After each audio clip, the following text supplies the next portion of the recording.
संतोष देशमुख हत्या प्रकरणावरून फडणवीसांची तंबी. यापुढे असे प्रकार खपवून घेतले जाणार नसल्याचं बीडच्या आष्टीत वक्तव्य.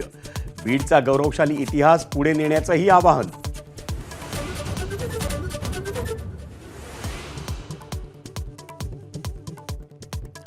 काही ठराविक राजकारण्यांनी गुंडगिरीला पाठबळ दिल्यानं बीडची बदनामी. देवेंद्र फडणवीस यांच्यासमोर सुरेश धस यांचं वक्तव्य.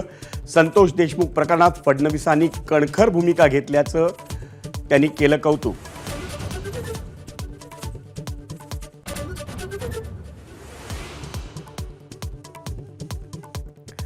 फडणवीसांचा उल्लेख देवेंद्र बाहुबली. आमदार सुरेश धस यांच्याकडून भर सभेत कौतुकाचा वर्षाव.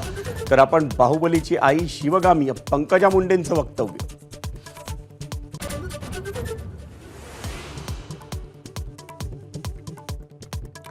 महाराजांबद्दल वादग्रस्त वक्तव्य करणारा अभिनेता राहुल सोलापूरकर औरंगजेबाची औलादच. तर सोलापूरकरवर देशद्रोहाचा गुन्हा दाखल करा आणि अशा प्रवृत्तीच्या लोकांना वेळीच ठेचा.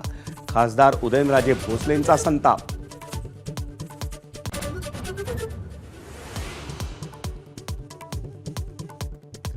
वर्षा बंगल्यावर रेड्याचं शिंग पुरल्याच्या आरोपावर शिंदेंची शिवसेना आक्रमक. अंधश्रद्धा पसरवल्याबद्दल गृह खात्यानं संजय राऊत यांच्यावर गुन्हा दाखल करावा. शंभूराज देसाईंची मागणी.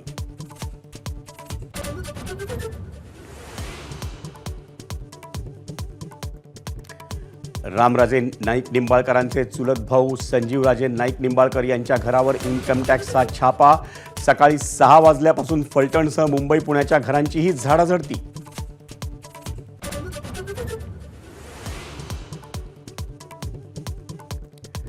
शिर्डीत दर्शन रांगेतील भक्तांना मोफत जेवणासाठी मिळणार कुपन.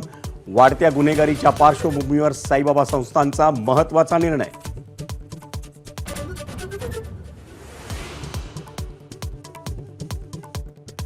बहुतांशी एक्झिट पोलनुसार दिल्लीत भाजपची सत्ता येण्याचा अंदाज. केजरीवालांच्या आपची पुन्हा सत्तेत येण्याची संधी हुकण्याची शक्यता.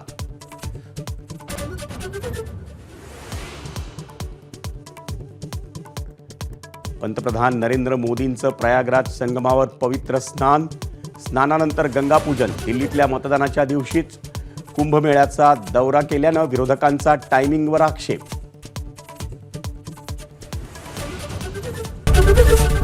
एबीपी माझा, उघडा डोळे बघा नीट.